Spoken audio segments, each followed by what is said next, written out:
Good afternoon. Welcome to doctors time. ప్రస్తుత కాలంలో సంతానలేమి అన్నది ఒక సమస్యగా మారుతోంది. గతంతో పోల్చితే ఇప్పటి తరంలో ఇది ఎక్కువగా కనిపిస్తోంది. వైద్య శాస్త్రం చాలా ప్రగతి సాధించినప్పటికీ అనేక మంది దంపతులు అవగాహన లేమితో ఈ సమస్యతో బాధపడుతున్నారు. సంతానలేమికి కారణాలేమిటి? హోమియోపతిలో ఎలాంటి పరిష్కారం ఉంది?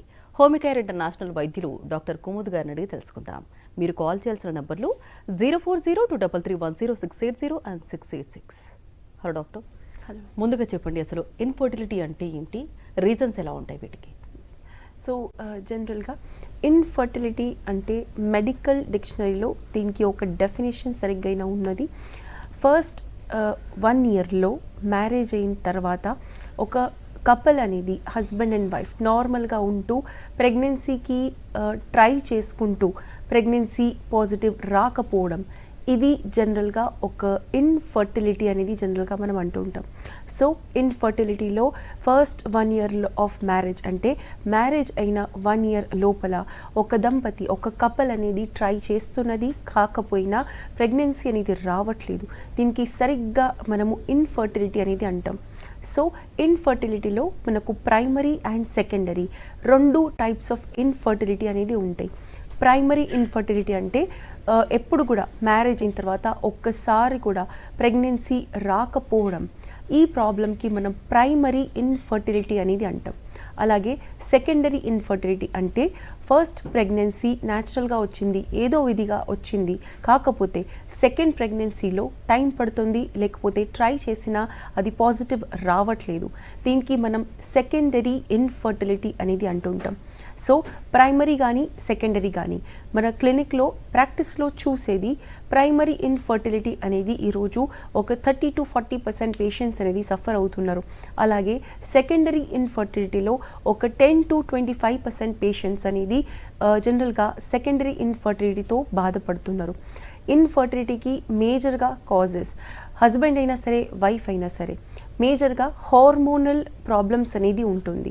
ఆడవాళ్ళల్లో థైరాయిడ్ కానీ పీసీఓడి కానీ పీరియడ్స్ ఇర్రెగ్యులర్గా ఉండడం, వేరే హెల్త్ ఇష్యూస్, ఎక్కువగా టెన్షన్ ఉండడం, ఇది ముఖ్యంగా మెయిన్ కాజెస్ అనేది ఉంటూ ఉన్నాయి. అలాగే మగవాళ్ళలో మేల్స్లో స్పర్మ్ కౌంట్, స్పర్మ్ కౌంట్తో పాటు వేరే ప్రాబ్లమ్స్ వేరికోసీల్ కానీ హైడ్రోసీల్ కానీ ఎపిడిడైమైటిస్, ఇవి కూడా ప్రాబ్లమ్స్ అనేది ఉంటాయి.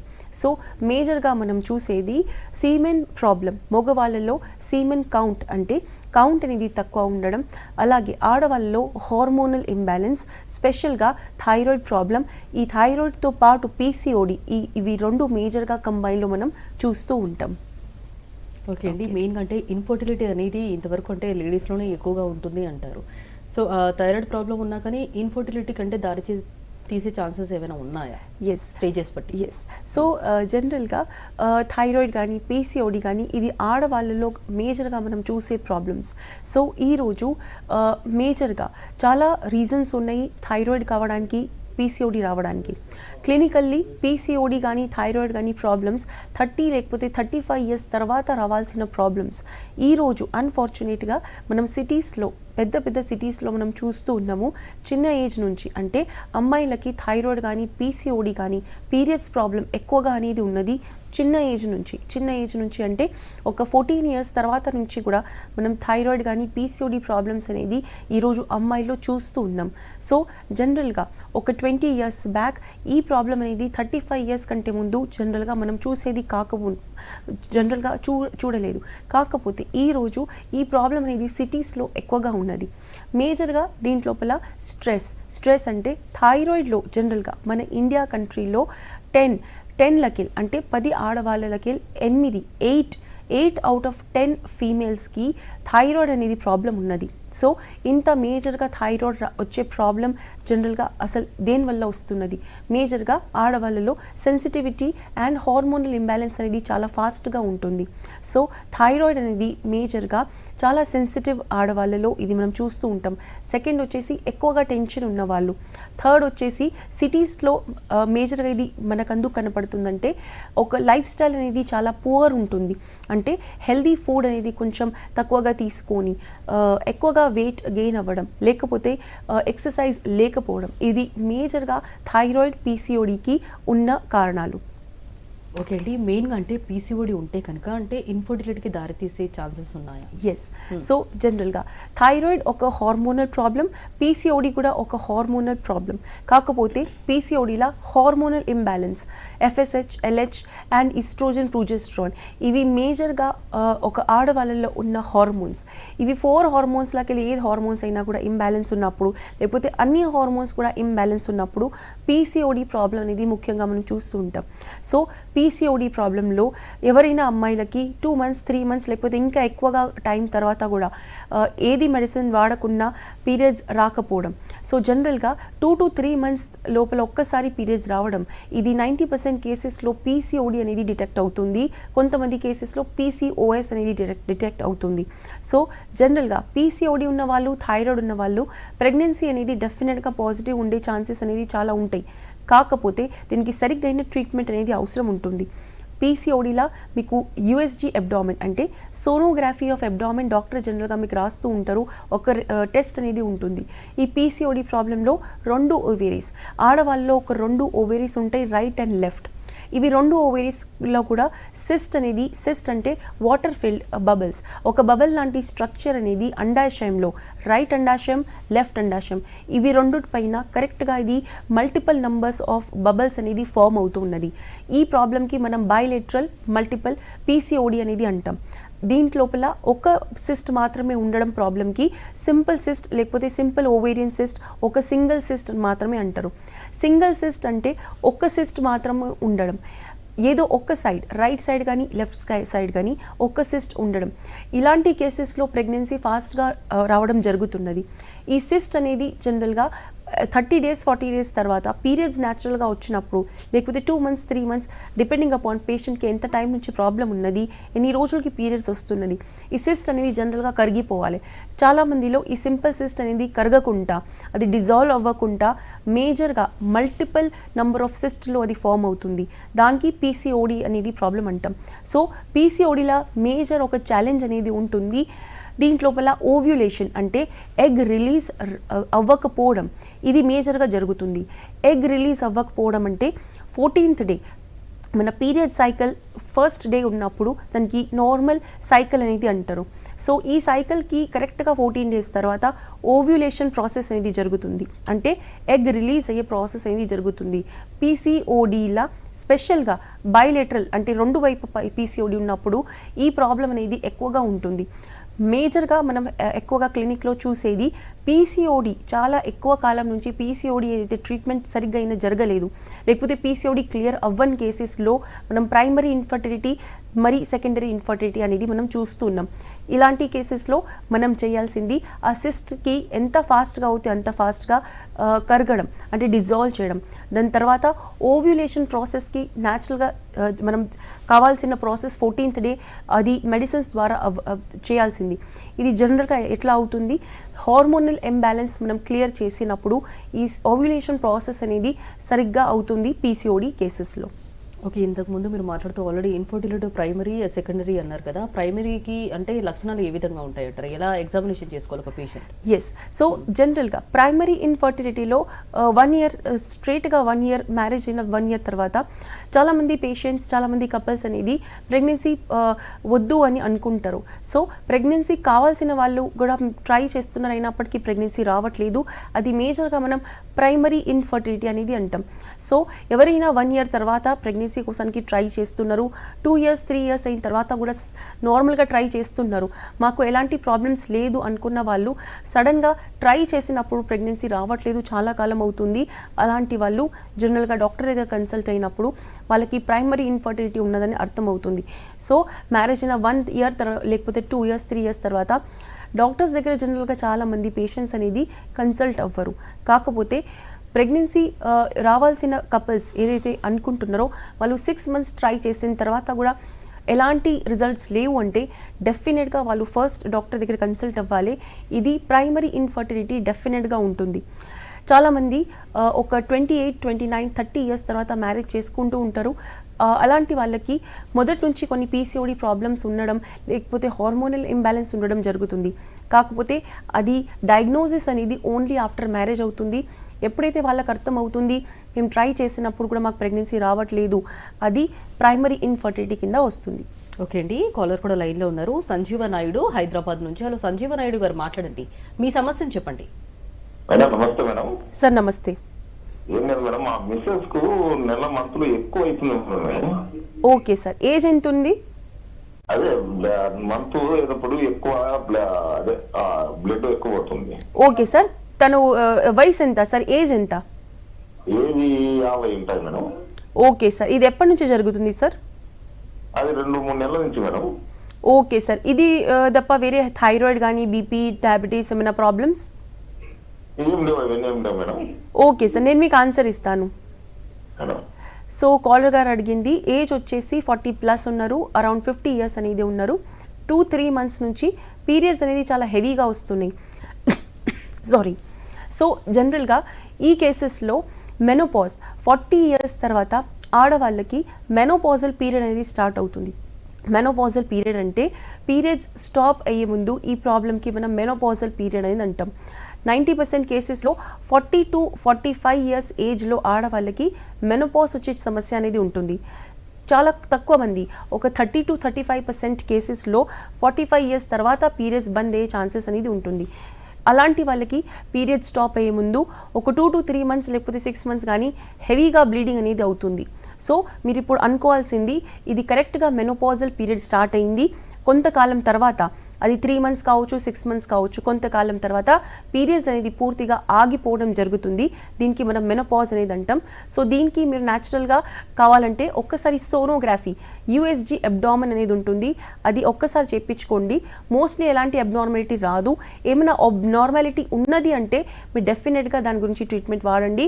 మోస్ట్లీ ఒక మెనోపాజ్ ఉన్న కేస్ కాబట్టి మీరు దీంట్లోపల ఓన్లీ ఒక సింపుల్ టెస్ట్ చేయించుకుంటే మీకు కరెక్ట్గా అర్థమవుతుంది. ఓకే అండి, ఇప్పుడు ఒక చిన్న బ్రేక్ తీసుకుందాం. డాక్టర్ స్టైల్లో చిన్న బ్రేక్ తీసుకుందాం. Stay tune. సో మెయిన్గా ఇన్ఫర్టిలిటీ అనేది ఇంతవరకు అంటే లేడీస్లోనే ఎక్కువగా వింటూ ఉంటాం. అంటే మేల్ ఇన్ఫర్టిలిటీ కూడా ఉంటుందా, ఉంటే కనుక ఎలాంటి కారణాలు ఉండొచ్చు వాళ్ళలో? ఎస్. సో జనరల్గా మేల్ ఇన్ఫర్టిలిటీలో అంటే మగవాళ్ళలో ఇన్ఫర్టిలిటీ ఉన్న కారణాలు ఏంటిది? ముఖ్యంగా సీమెన్ అనాలిసిస్ రిపోర్ట్ లోపల స్పర్మ్ కౌంట్స్ అనేది తక్కువగా ఉండడం. జనరల్గా మీ డాక్టర్ దగ్గర వెళ్ళినప్పుడు మీకు డాక్టర్స్ అనేది సీమెన్ అనాలిసిస్ కౌంట్ అనేది ఒకటి రిపోర్ట్ రాస్తూ ఉంటారు. సో ఈ కౌంట్ లోపల ఎగ్జాక్ట్గా మీకు స్పర్మ్ కౌంట్ ఎంత ఉన్నది. చాలామంది పేషెంట్స్లో డ్రింకింగ్ కానీ, స్మోకింగ్ కానీ, లేకపోతే వేరే హ్యాబిట్స్ ఉండడం వల్ల, లేకపోతే వేరే హెల్త్ ఇష్యూస్ ఉండడం వల్ల, సరిగ్గైన ఎక్కువ కాలం నిలబడడం, ఎక్కువ కాలం టెన్షన్లో వర్క్ చేయడం, ఇవి కొన్ని కారణాల వల్ల, లేకపోతే ఎక్కువగా మేజర్గా హార్మోనల్ ఇంబ్యాలెన్స్ ఉన్నప్పుడు, గతంలో వెరికోసీల్ కానీ హైడ్రోసీల్ కానీ ఉన్నప్పుడు సీమెన్ అనాలిసిస్ చేసినప్పుడు మగవాళ్ళకి కౌంట్ ప్రాబ్లం అంటే స్పర్మ్ కౌంట్ అనేది తక్కువగా ఉంటుంది. సో మేజర్గా స్పర్మ్ కౌంట్ అనేది తక్కువ ఉండడం, ఇది ఒక మేజర్ కాజ్ ఉంటుంది మేల్ ఇన్ఫర్టిలిటీ. మగవాళ్ళలో ఈ ప్రాబ్లం అనేది ఈరోజు మనం అగైన్ పెద్ద సిటీస్లో ఎక్కువగా చూస్తూ ఉన్నాం. దీనికి మనం చాలా క్లోజ్గా స్టడీ చేసినప్పుడు అర్థమవుతుంది, చాలామందికి ఒక పువర్ లైఫ్ స్టైల్ అండ్ ఎక్కువగా టెన్షన్ ఉండడం వల్ల ఈ స్పర్మ్ కౌంట్ అనేది తగ్గే ఛాన్సెస్ అనేది ఉంటుంది. స్పర్మ్ జనరల్గా ఎప్పుడైనా కూడా మగవాళ్ళకి లైఫ్ టైంలో నార్మల్గా ఏజ్ వల్ల తగ్గడం అనేది జరగదు. ఆడవాళ్ళలో కౌంట్ అనేది 40 ఇయర్స్ లేకపోతే 50 ఇయర్స్ ఉన్నప్పుడు, మెనోపాజల్ పీరియడ్ ఉన్నప్పుడు ఎగ్ కౌంట్ అనేది తగ్గిపోతుంది. కాకపోతే మగవాళ్ళలో ఇది స్పర్మ్ కౌంట్ అనేది జనరల్గా తగ్గిపోదు. కాకపోతే ఎవరికైతే తక్కువగా ఉంటుంది, నార్మల్ అనేది మిలియన్స్లో అనేది ఉంటుంది. సో చాలామందికి 0 కౌంట్ లేకపోతే 1, 2, 3, 4, 5 millions, less than 15 millions count అనేది ఉంటుంది. అలాంటి వాళ్ళకు మేజర్గా ట్రీట్మెంట్ డెఫినెట్గా అవసరం ఉంటుంది. దీంట్లోపల ట్రీట్మెంట్లో ఓన్లీ మెడిసిన్ మాత్రమే కాదు, ఎగ్జాక్ట్గా ఆ ప్రాబ్లం జనరల్గా ఏం జరుగుతుంది, వెరికోసీల్ హైడ్రోసీల్ అంటే చాలామందికి కొంచెం వాటర్ నీరు నిండే ప్రాబ్లం అనేది ఉంటుంది. ఈ ప్రాబ్లంకి మనం హైడ్రోసీల్ అనేది అంటాం. దీంట్లోపల tubes, seminal tubes, semen tubes ఏదైతే ట్యూబ్స్ ఉంటాయో అవి బ్లాక్ అయ్యే ఛాన్సెస్ కూడా ఉంటుంది.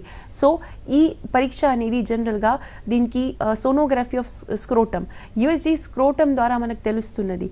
దీంతోపాటు కొంతమందికి నార్మల్గా గతంలో ఒక స్పర్మ్ కౌంట్ అనేది నార్మల్ ఉన్నది, సడన్గా ఇప్పుడు స్పర్మ్ కౌంట్ తగ్గింది అంటే దీంట్లో హైయర్ ఇన్వెస్టిగేషన్లో కొంతమందికి బయాప్సీ ఏదైతే ట్యూబ్స్ ఉన్నాయి, సీమెన్ ట్యూబ్స్ దేంట్లోకి అయితే ఫ్లో అవుతుంది, ఆ ట్యూబ్స్లో ఏమైనా బ్లాకేజ్ ఉందా అది చూడడానికి కొన్ని స్పెసిఫిక్ టెస్ట్ ఉంటాయి.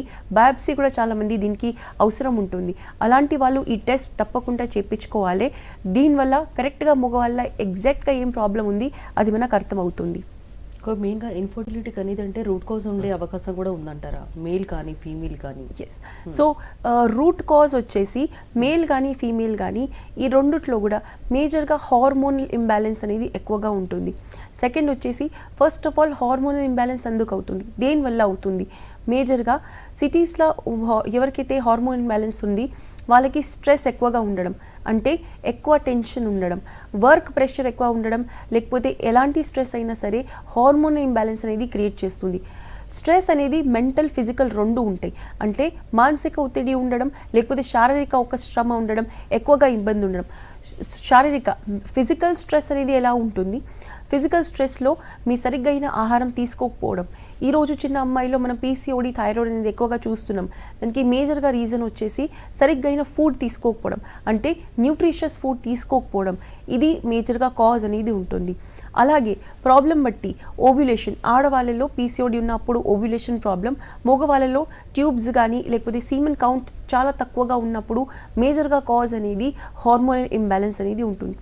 ఓన్లీ మగవాళ్ళలో కొంతమంది కేసెస్లో ట్యూబ్స్ అనేది బ్లాక్ అనేది ఉంటుంది. ఇది రూట్ కాజ్ వచ్చేసి మగవాళ్ళైనా సరే ఆడవాళ్ళలో ఇది బేసిక్గా మనం క్లినికల్ ప్రాక్టీస్లో చూసే కాజెస్. ఓకే అండి, నెక్స్ట్ కాలర్ కూడా లైన్లో ఉన్నారు, పార్వతి కారంపూడి నుంచి. హలో శివపార్వతి గారు, మాట్లాడండి, మీ సమస్యను చెప్పండి. హలో, నమస్తే మేడం. నమస్తే, చెప్పండి మేడం, నాకు మ్యారేజ్ అయ్యి 7 years అవుతుంది మేడం. ఓకే. నేను 23లో మ్యారేజ్ చేసుకున్నాను. ఇప్పుడు నాకు 30 వచ్చాయి మేడం. అయితే నేను మ్యారేజ్ అయిన 2 years వరకు ఎక్కడ చూపించుకోలేదు మేడం హాస్పిటల్స్ లో. ఓకే. తర్వాత 3rd year నుంచి చూపించుకుంటానే ఉన్నాను మేడం. ఓకే. అయితే ఫస్ట్ 3rd year చూసినప్పుడు మీ ఇద్దరికి ఏం ప్రాబ్లం అనేది ఏం లేదులే అమ్మా అని చెప్పి ఇద్దరికి టెస్ట్ చేసి చెప్పారు మేడం. తర్వాత 5 years తర్వాత మరలా చూపించుకున్నాను.